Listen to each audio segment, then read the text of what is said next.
Tiny Tim story by Charles Dickens. Tiny Tim.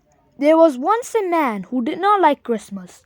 His name was Scrooge, and he was a hard, sour-tempered man of business, intent only on saving and making money, and caring nothing for anyone. He paid the poor, hard-working clerk in his office as little as he could possibly to get the work done for, and lived on as little as possible himself. Alone in two dismal rooms, he was never merry or comfortable or happy, and he hated other people to be so. And that was the reason why he hated Christmas, because people will be happy at Christmas, if they possibly can.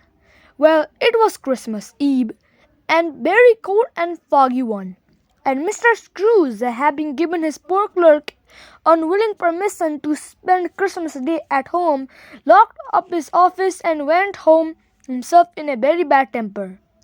After having taken some gruel as he sat over a miserable fire in his dismal room, he got to bed and had some wonderful and disagreeable dreams, to which we will leave him.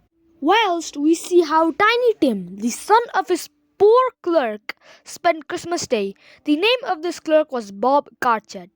He had a wife and 5 other children besides Tim, who was a weak and delicate little cripple, gentle and patient and loving, with a sweet face of his own which no one could help looking at. It was Mr. Cartchet's delight to carry his little boy on his shoulders to see the shop and the people, and today he had taken him to church for the very first time. "Whatever has got your precious father and your brother Tiny Tim?" exclaimed Mrs. Cartchet. "Here's dinner all ready to be dished up. I've never known him so late on Christmas Day before."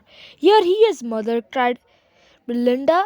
"And here he is," cried the other children.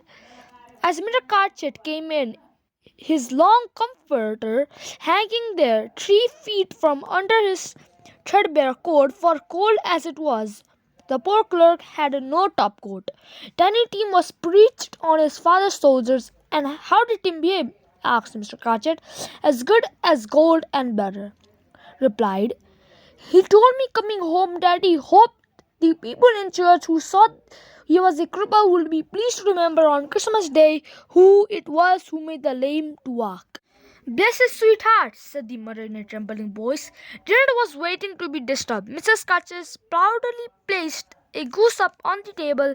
Belinda brought in the applesauce and Peter the mashed potatoes. The other children set chairs. Tim, as usual, close to him, father, and Tim was so excited that he rapped the table with his knife and carried "Hurrah!"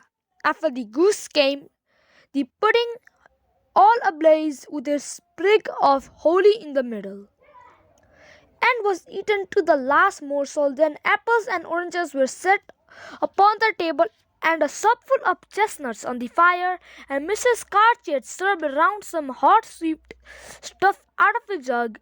As they closed round the fire and said a Merry Christmas to all of my dears. "God bless us everyone," echoed Tiny Tim, and then they drank each other's health and Mr. Scrooge's health, and told stories and sang songs. Now in one of Mr. Scrooge's dreams on Christmas Eve, a Christmas spirit showed him his clerk home. He saw them all, heard them, drank his health, and took his special note of Tiny Tim himself.